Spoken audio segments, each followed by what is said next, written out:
وَالتَّارِقُ لِدِينِهِ الْمُفَارِقُ لِلْجَمَاعَةِ، اور تیسرا جو ہے کسی مسلمان کو قتل کرنے کا معاملہ، کوئی مسلمان جو اپنے دین کو چھوڑ دے اور جماعت سے، مسلمانوں کی جماعت سے نکل جائے، المفارق للجماعۃ، یہ ہے مرتد جسے کہا جاتا ہے۔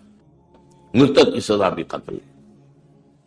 اس میں کچھ اس دور میں آ کر بعض جو جدید دانشور ہیں، انہوں نے کچھ جدید جو بھی فکر اس وقت دنیا کے اندر ہے، اس میں تو یہ ہے کہ آپ کو مذہب کو بدلنے کی آزادی ہونی چاہیے۔ جو ویسٹ ہے وہ ہم پر جو بہت چیزوں میں اعتراض کرتا ہے، ہم سے یہ بھی ہے کہ کوئی عیسائی مسلمان ہو جائے، آپ اسے سینے سے لگاتے ہیں، کوئی مسلمان عیسائی ہو جائے تو آپ اس کے قتل کے در پہ ہو جاتے ہیں۔ پھر ان میں یہ بھی ہے آزادی اظہار، جو چاہیں کہیں۔ دیکھو ہمارے ہاں جسے ہم خدا کا بیٹا کہتے ہیں اسے باسٹرڈ کہتے ہیں یہودی، ہم تو انہیں کچھ نہیں کہتے، ان کی آزادی ہے، اظہار رائے، آزادی خیال، آزادی رائے، آزادی اظہار رائے۔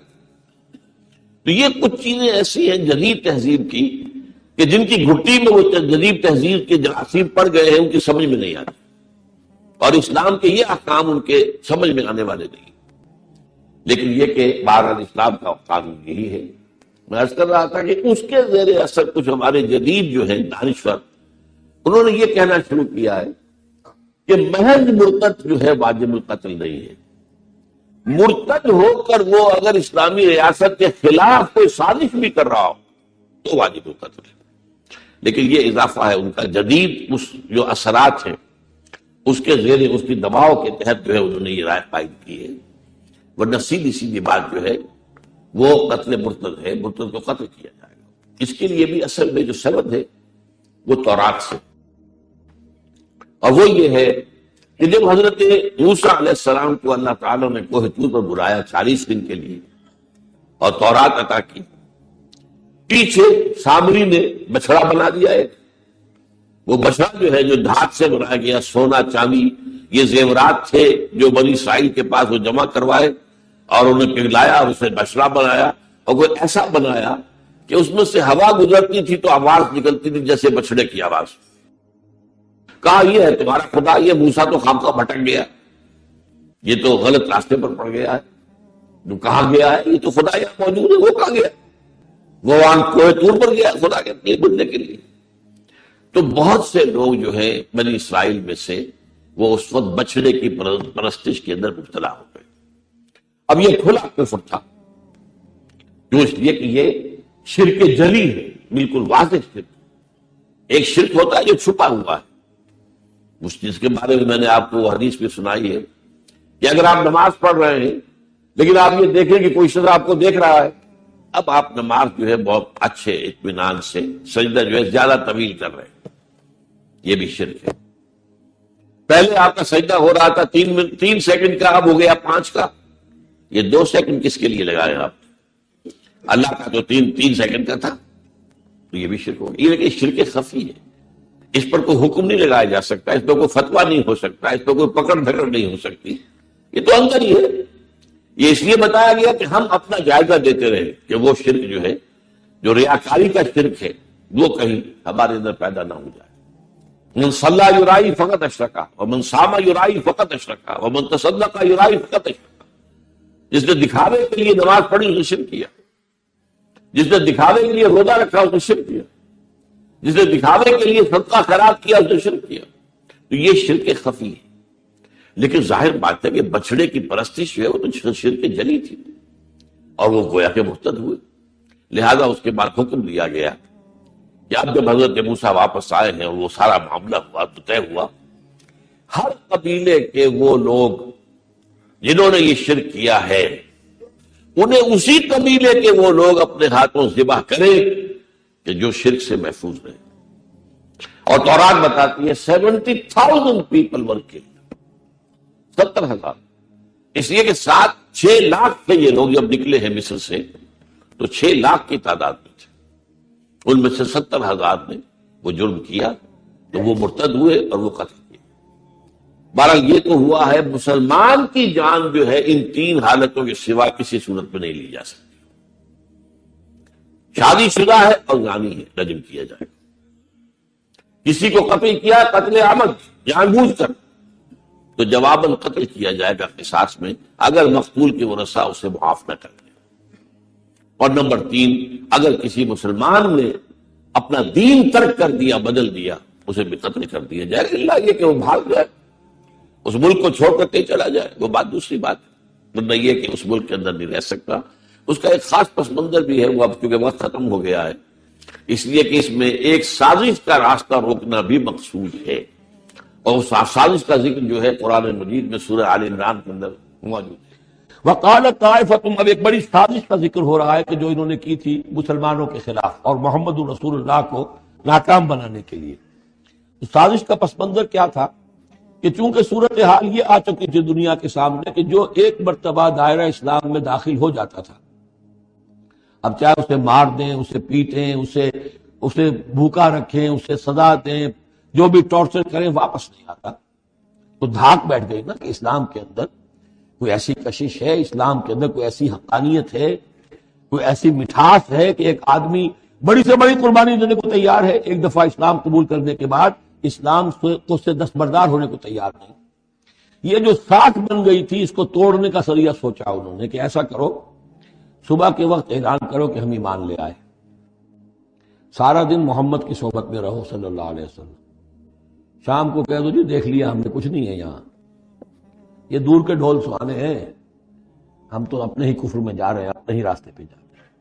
اب اس سے یقیناً کچھ لوگ سمجھیں گے کہ انہوں نے سازش کی ہوگی، کچھ لوگ سمجھیں گے کہ بھائی بڑے متقی لوگ تھے، بڑے خشوع و خضوع کے ساتھ آئے تھے، بڑے اعلان کے ساتھ، شان کے ساتھ انہوں نے کلمہ کہا تھا اور ایمان قبول کیا تھا، پھر دیکھو سارے دن حضور کی محفل میں بیٹھے رہے ہیں، کچھ نہ کچھ تو دیکھا ہی ہوگا نا آخر، ایسے کیسے یہ لوگ چلے گئے؟ عام لوگوں کے دلوں میں وسوسہ اندازی جو ہے اس سے کرنا بہت آسان تھا، وہ سازش تھی جو بنائی، اور اسی کا اصل میں تعلق ہے قتل مرتد کی سزا۔ اسلامی ریاست میں اس سازش کا راستہ روکنے کے لیے یہ سزا تجویز کی گئی ہے کہ جو شخص ایمان لے آئے پھر کفر میں جائے گا تو قتل کر دیا جائے گا، کیونکہ اسلامی ریاست کی بنیاد ہے، آئیڈیولوجیکل ریاست ہے، یہ ایمان اور اسلام ہی تو اس کی بنیاد ہے، اس کی جڑوں کو کھولنے والی جو چیز ہو سکتی ہے اس کی تو پوری جو ہے اس کی بندش اور اس کا سد باب ہونا چاہیے۔ وقالت طائفة من اہل الکتاب آمنوا بالذی انزل علی الذین آمنوا وجہ النہار، اور اہل کتاب کے گروہ نے یہ طے کیا ایمان لاؤ اس چیز پر جو نازل کی گئی ہے ان اہل ایمان پر صبح کے وقت، دن چڑھے، وَاکْفُرُوا آخِرَهُ، اور کفر کر دو، اعلان کفر کر دو دن کے آخر میں، لعلہم یرجعون، شاید ان میں سے بھی کچھ لوٹ آئیں، اندر سے جا کے کچھ لوگوں کو تو گھسیٹ لائیں گے ہم کہ وہ جو ہے وہ بھی اسلام کو چھوڑ دیں، وہ مشتبہ ہو جائے معاملہ، ان پر وسوسہ پیدا ہو جائے۔ وَلَا تُؤْمِنُوا إِلَّا لِمَنْ تَبِعَ دِينَكُمْ، اور دیکھو ہرگز ایمان نہ لانا مگر اسی چیز پر کہ جو تمہارے دین کی پیروی کرے، ماننی اسی کی بات ہے۔ یعنی خطرہ بھی تھا کہ 4-6 اگر ہم جا کر حضور کے پاس اگر چند گھنٹے گزاریں گے تو کہیں ایسا نہ ہو کہ ہم میں سے کوئی واقعی پھر اس کا دل کھل جائے، طے کر کے دیکھو ایمان نہیں لانا ہے ہم نے، وَلَا تُؤْمِنُوا إِلَّا لِمَنْ تَبِعَ دِينَكُمْ، اس پر ایمان نہیں لانا ہے ہم نے، لیکن صرف اعلان کرنا ایمان کا۔ یہ ہے مثال قرآن مجید میں شعوری نفاق، یعنی جو وقت انہوں نے گزارا ہے یہ ہے تو اسلام کا، قانوناً تو مسلمان ہیں، اگر اس دوران میں ان میں سے کوئی مر جاتا تو اس کی نماز جنازہ پڑھی جاتی، لیکن انہیں معلوم تھا کہ ہم مسلمان نہیں، جبکہ ایک وہ غیر شعوری نفاق ہے کہ اندر ایمان ختم ہو چکا ہے لیکن انسان سمجھتا ہے میں تو مومن ہوں، حالانکہ اس کا کردار وہ جو ہے منافقانہ ہے، اس کا عمل منافقانہ ہے، اور اس کے اندر سے ایمان کی پونجی جو ہے جیسے کہ دیمک کسی کڑی کو کھا جائے تو شیطین کو چٹ کر چکی ہے دیمک، لیکن یہ کہ بہرحال اوپر ایک پردہ پڑا ہوا ہے، وہ ہے غیر شعوری نفاق اور یہ ہے شعوری نفاق۔ تو تمہیں تو نجات دے دی، وَأَغْرَقْنَا عَلَى فِرْعَوْنَ وَأَنْتُمْ تَنظُرُونَ، اور تمہاری نگاہوں کے سامنے فرعون کے لاؤ لشکر کو غرق کیا، تم دیکھ رہے تھے، یہ گزر چکے تھے، اس ساحل پر کھڑے ہیں، ادھر سے یہ داخل ہوئے ہیں اور پانی دونوں طرف سے آ کر مل گیا اور یہ غرق ہو گئے۔ وَإِذْ وَعَدْنَا مُوسَىٰ 40 لَيْلَةً، اور یاد کرو پھر جب کوہ طور پر ہم نے موسیٰ کو 40 دن کے لیے بلایا، ثُمَّ اتَّخَذْتُمُ الْعِجْلَ، ان کی غیر حاضری میں تم نے بچڑے کی پرستش شروع کر دی، اسے معبود بنا لیا، من بعدہ، اس کی غیر موجودگی میں، انتم ظالمون، تم بہت بڑا ظلم تھا جس کا ارتکاب کیا. ان الشرک لظلم عظیم، عظیم ترین ظلم جو ہے وہ شرک ہے. اور شرک جلی کی یہ شکل کہ بچڑے کو پوجتے. ثم عفونا عنکم من بعد ذلک، پھر ہم نے تمہیں اس کے بعد بھی معاف کیا. یہ ہمارا کرم رہا ہے، ہماری رحمت رہی. من بعد ذلک لعلکم تشکرون، تاکہ تم شکر کرو. وَإِذْ آتَيْنَا مُوسَى الْكِتَابَ وَالْفُرْقَانَ لَعَلَّكُمْ تَهْتَدُونَ، اور یاد کرو جب کہ ہم نے موسیٰ کو کتاب اور فرقان عطا. یہ فرقان حق اور باطل کے درمیان فرق کر دینے والی چیز، اور کتاب عام طور پر جو آتا ہے وہ شریعت کے لیے آتا ہے. شریعت بھی دی، کتاب بھی دی، اور فرقان بھی دیا. لعلکم تہتدون، تاکہ تم ہدایت پاؤ. وَإِذْ قَالَ مُوسَىٰ لِقَوْمِهِ، اور یاد کرو جب کہ کہا تھا موسیٰ نے اپنی قوم سے، یا قوم انکم ظلمتم انفسکم باتخاذکم العجل، اے میری قوم کے لوگوں، یقیناً تم نے اپنے اوپر بڑا ظلم کیا ہے بچڑے کو معبود بنا کر. فتوبوا الی بارئکم، پس توبہ کرو اپنے پروردگار، اپنے خالق کی جناب میں. باری اللہ تعالیٰ ہے. باری فقتلوا انفسکم، تو قتل کرو اپنے آپ کو. یہ چیز جو ہے تورات میں تفصیل سے آئی ہے، قرآن میں نہیں ہے. اسی اعتبار سے میں نے آپ کو بتایا تھا کہ تورات کا مطالعہ اس اعتبار سے مفید ہے کہ بہت سے واقعات جن کا قرآن میں ذکر ہے، یہ بالاً اشارہ ہے، اس کی تفصیل کے لیے ہمیں تورات سے رجوع کرنا پڑتا ہے. ورنہ یہ کہ اس آیت کا صحیح مفہوم واضح نہیں ہوگا. فَقْتُلُوا أَنفُسَكُمْ، اپنے آپ کو قتل کرو، کیا معنی؟ یہ قتل مرتد کی سزا ہے.